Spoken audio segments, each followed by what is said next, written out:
Today we're going to talk about abdominals. I have a big pet peeve in the industry. People will take equipment out and only do a couple of exercises. Today I've chosen the Pilates ball. I'm going to show you a whole bunch of abdominals that I would do.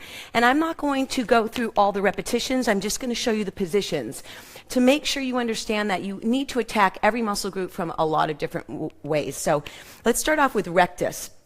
Ball goes right behind the butt.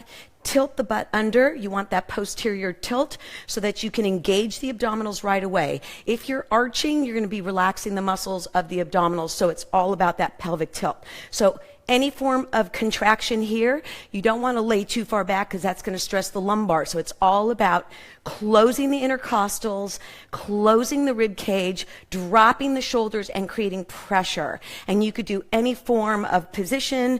You can work contractions in a lot of different ways. I'm not going through that today. It's just positioning. The other one for obliques. So simply stick the ball on the butt cheek. Your leg should be one up, one down, and that way you're accentuating the muscle that's facing up, which is the obliques. So any form of oblique work here, I'm going to do just a couple of different positions where you can turn and compress.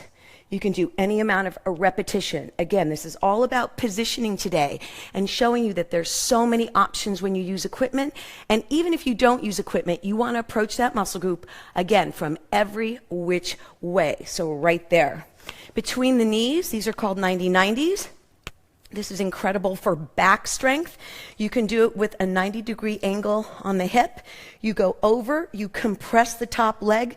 This will strengthen the back. And then you come up and over using and engaging the abdominals and come up and over. If you want to make that more difficult, you would put the ball on the feet and still maintain that 90-90. Compress and push. Engage the abdominals for those first 3 inches. That's the hardest part. That's going to strengthen your core and your abs, and then you're going to press down. Then we're going to do reverse tilts. You can do it with your head up or with your head down. This will eliminate any type of neck stress if you're not comfortable up here. And all you want to do is push the feet directly up. And I'm squeezing my feet together, good morning, to add some extra zippity-doo-dah to your work. Right there. Place it under the glutes. These are negative abs. Again, I'm going to keep my head up to work balance, but you want to keep the rib cage engaged. The minute you arch or allow the rib cage to flare, you're done. So you can do any form of that. And notice I'm wiggling because I'm working balance. So any form of negatives, which are fantastic.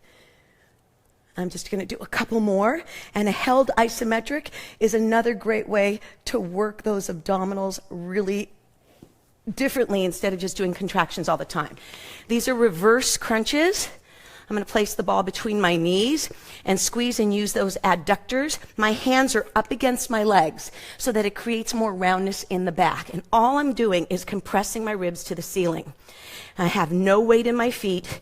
You can do any form of rotation for the obliques, but the contraction is the most important part of that one.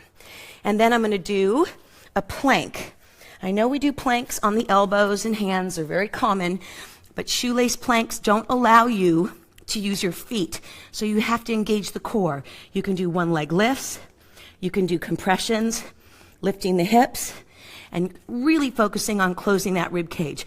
So shoelace planks, if those are too hard, you move the ball up the leg towards the knee to make it much, much easier.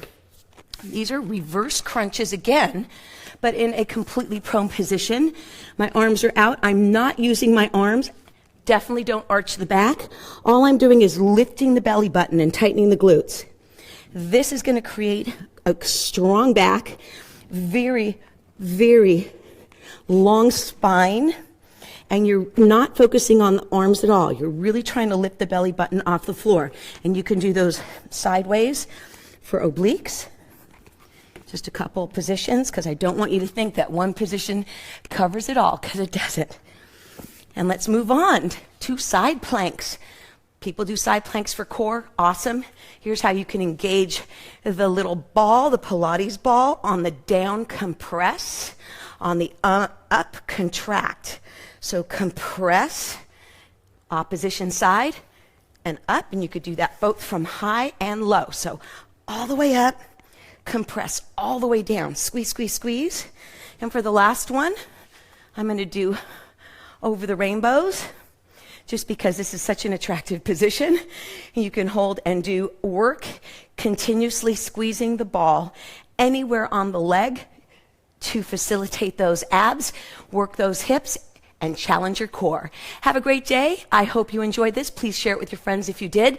Let me know if you like it, and I'll see you next time for Cardio Wednesday. Have a great day, everyone. Stay cool.